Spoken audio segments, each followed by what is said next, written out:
changing me and changing you. మన ప్రభువును ప్రియరక్షకుడిని యేసుక్రీస్తు నామములో మీ అందరికీ శుభాభివందనాలు తెలియజేస్తున్నాను. మరొక మారు దేవుని పాదాల చెంత దేవుని వాక్యం వినడానికి మీరందరూ కూడా శ్రద్ధగా ఆలకిస్తున్నారని, ప్రతిదినము మీరు దేవుని వాక్యాన్ని నేర్చుకుంటూ అవలంబిస్తూ మీ జీవితాల్లో ముందుకు కొనసాగుతున్నారని ప్రభువును బట్టి ఎంతగానో స్తుతిస్తూ ఉన్నాం. ఎదిరిము దేవుని వాక్య ధ్యాన నిమిత్తమై ప్రకటన గ్రంథము 22వ అధ్యాయము 17వ వచనాన్ని ధ్యానించుకుందాం.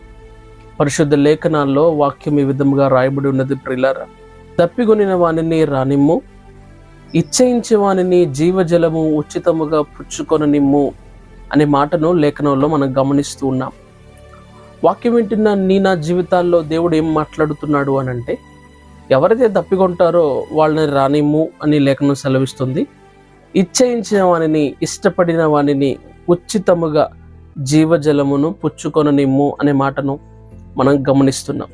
బైబిల్ గ్రంథంలో ఈ వచనంలో దప్పిక అంటే ఎలాంటి దప్పిక గురించి మాట్లాడుతుంది అని అంటే, వెనువెంటనే జీవజలము అనే మాటను మనం గమనిస్తూ ఉన్నాం.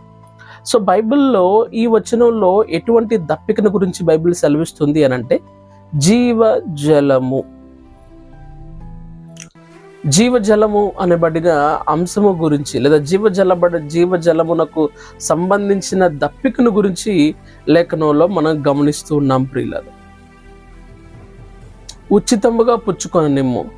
సో ఇది ఫ్రీ ఆఫ్ కాస్ట్, ఎలాంటి డబ్బులు ఇచ్చి కొనేది కాదు.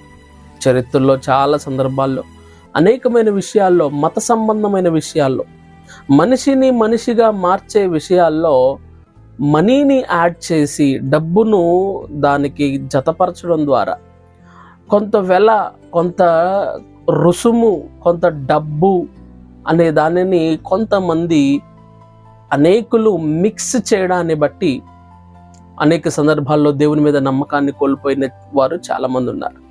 అదే బైబిల్ సెలవిస్తుంది, ఉచితముగా పుచ్చుకొననిమ్ము. ఇది it is free of cost. అది ఎలాంటి డబ్బులు చెల్లించాల్సిన అవసరం లేదు. నిలువు దోపిడియో లేకపోతే ఇంకొకటి చేయాల్సిన పని లేదు. దప్పికొనిన వానిని రానిమ్ము, ఇచ్చయించిన వానిని జీవజలము ఉచితముగా పుచ్చుకొననిమ్ము. ఈ జీవజలము ఏమిటి అని అంటే, దేవుని యొక్క మాటగా మనం గమనిస్తున్నాం. చాలా సందర్భాల్లో యేసుక్రీస్తు ప్రభు ఆయన భూమి మీద 3.5 సంవత్సరాల పరిచర్య కాలంలో యోహాను శిష్యులు చాలా మంది యోహానుని వెంబడించక వెనక్కి వెళ్ళిపోయారు.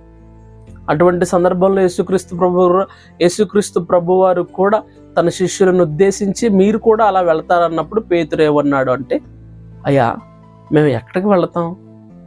నీవు నిత్య జీవపు మాటలు కలవాడవు, నీవు సర్వోన్నతుడైన దేవుని కుమారుడవనియు, నీవు తండ్రి దగ్గర నుండి పంపబడినవాడనియు, నీవు నిత్య జీవపు మాటలు కలవాడనియు మేము ఎరుగుతున్నాం, మేము ఇంకెక్కడికి వెళతాం అని పేతురు దేవునితో పలికినట్లుగా యోహాను సువార్త 9వ అధ్యాయంలో మనం గమనిస్తున్నాం. వాక్యం వింటున్న ప్రియ దేవుని బిడ్డ, ఒకవేళ ఈ దినము నీ జీవితంలో కూడా దప్పికొన్నదా? నీ జీవితంలో కూడా దాహం ఉన్నదా? ఎలాంటి దాహం గురించి బైబిల్ చెప్తుంది అని అంటే, జీవజలం అనబడిన దేవుని మాట, దేవుని వాక్కు. యెషయా గ్రంథం 55వ అధ్యాయం 1వ వచనంలో కూడా, దప్పికొనిన వారలారా నీళ్ల యొద్దకు రండి అని లేఖనం సెలవిచ్చుచున్నది. నీళ్లు అనగా దేవుని యొక్క వాక్యమునకు సాదృశ్యముగా ఉన్నది. ఈ దేవుని వాక్యాన్ని నువ్వు ఎలాంటి డబ్బులు ఇచ్చి కొనాల్సిన అవసరత లేదు. ఉచితముగా పుచ్చుకొననిమ్ము.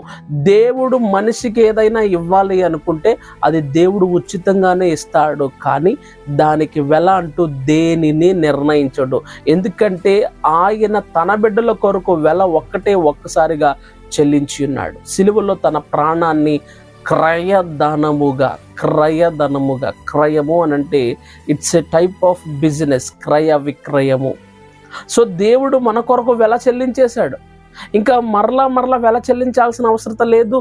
ఇంకా మరలా మనం దాన్ని పొందుకోవడానికి ఎలాంటి వెల చెల్లించాల్సిన అవసరం లేదు. అది ఉచితముగా లభిస్తుంది. సో ప్రియ వాక్యం వింటున్న దేవుని బిడ్డ, ప్రియ సహోదరుడా, ప్రియ సహోదరి, దేవుని వాక్యం అనే దాహాన్ని నువ్వు కలిగి ఉన్నావా? ఈరోజు చాలామందికి దేవుని వాక్యం నచ్చడం లేదు.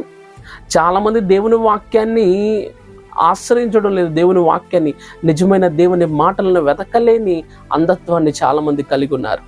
అంత్య దినాల్లో నువ్వు కలిగి ఉండాల్సిన ఆసక్తి, నువ్వు కలిగి ఉండాల్సిన క్రమశిక్షణ ఏంటి అంటే దేవుని వాక్యం పట్ల ఆసక్తిని నువ్వు కనపరచాలి.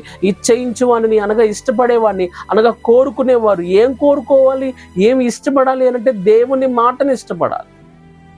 అటువంటి వారికి ఉచితముగా దేవుడు వాక్యాన్ని అనుగ్రహిస్తాడని లేఖనము సెలవిచ్చుచున్నది. ప్రియులరా, బైబిల్ గ్రంథంలో కూడా ఒక స్త్రీ దాహం అని నీళ్ళ దగ్గరకు వచ్చింది. యేసుక్రీస్తు ప్రభువారు అన్నారు, నేనిచ్చిన నీళ్ళు తాగితే ఇంకెప్పటికీ దప్పి కొనవు. జీవాహారము నేనే, జీవజలము నేనే. ఎవరైతే జీవజలం అనబడిన దేవుని దగ్గరకు వస్తారో వారు ఎప్పుడు కూడా దప్పికొనరు. ఇన్ఫాక్ట్ వారి కడుపులో నుంచి జీవజలధారలు ఉబుకును అనే మాటను మనం యోహాను సువార్త 4వ అధ్యాయంలో మనం గమనిస్తూ ఉన్నాం. యోహాను సువార్త 7వ అధ్యాయంలో కూడా నేనే జీవాహారము, నేనే జీవజలమును అని యేసుక్రీస్తు ప్రభువారు సెలవిచ్చి ఉన్నారు. ఆయన మాటలే జీవజలము. ఆయన యొక్క మాటలు మన జీవితాల్లో జీవపు ఊటలు అనే విషయాన్ని మనందరం కూడా గుర్తించాలి. ప్రియులరా, దప్పికొనిన వారులారా నీళ్ళ వద్దకు రండి. మీరు ఉచితముగానే ఆ దప్పికను తీర్చుకోవచ్చు. మీరు ఎలాంటి వెల చెల్లించాల్సిన అవసరత లేనే లేదు. వాక్యం వింటున్న ప్రియ దేవుని బిడ్డ, నువ్వు రావాల్సింది ఎక్కడ అంటే దేవుని వాక్యం దగ్గరికి రావాలి. నీళ్లు అనే దేవుని వాక్యాన్ని నువ్వు కోరుకున్నట్లయితే సమరయ స్త్రీ జీవితం ఏ విధంగా అనేకులకు ఉపయోగకరంగా మారిందో అటు విధంగా నీ జీవితం కూడా ఉంటుంది. ప్రియులారా, బైబిల్లో సమరయ స్త్రీ పేరు రాయబడలేదు, కానీ చరిత్రలో మనం గమనించగలిగినట్లయితే ఆమె పేరు ఫొటీనాగా అనేక మందికి, సమరయుల్లో ఉన్న అనేకులకు సువార్త చెప్పడం మాత్రమే కాదు, మనం 1వ శతాబ్దపు చరిత్ర నేర్చుకోగలిగినట్లయితే ఆమె పేరు ఫొటీనాగా ఆమె కూడా దేవుని కొరకు పరిచర్య చేసి అనేక హింసలు పొంది చివరికి దేవుని కొరకు హతసాక్షి అయినట్లుగా మనము ఆమె యొక్క జీవితాన్ని చదివి నేర్చుకున్నప్పుడు మనం ఈ విషయాన్ని మనం గమనిస్తుంటాం. ప్రియులారా, వాక్యం వింటున్నా నా జీవితంలో దేవుని వాక్యం కొరకు మనలో ఆసక్తి ఉండాలి, దాన్ని పొందుకోవాలి. ఉచితముగా ప్రార్థిద్దాం. పరిశుద్ధాత్మ దేవునికి వందనాలు. మా ప్రియులు ఎందరినీ మాటలు వింటున్నారు ప్రభా, వారి జీవితాల్లో మీరు తోడుగుండి వారి ప్రతి దప్పికను మీరు తీర్చి వాక్యం అనబడిన జీవజలమును వెదకగలిగినట్లుగా, వాక్యం అనే జీవజలాన్ని వారు సేవించినట్లుగా నీ కృపను దయచేయమని అడుగుతున్నాను తండ్రి. మా ప్రియులు అందరూ విశ్వాసంతో ప్రార్థిస్తూ ఏకీభవిస్తున్నారు. వారి జీవితాల అద్భుతాలు, ఆశ్చర్యకార్యాలు జరిగించమని యేసుక్రీస్తు నామమున అడిగి వేడుకున్నాను తండ్రి. ఆమేన్. God bless.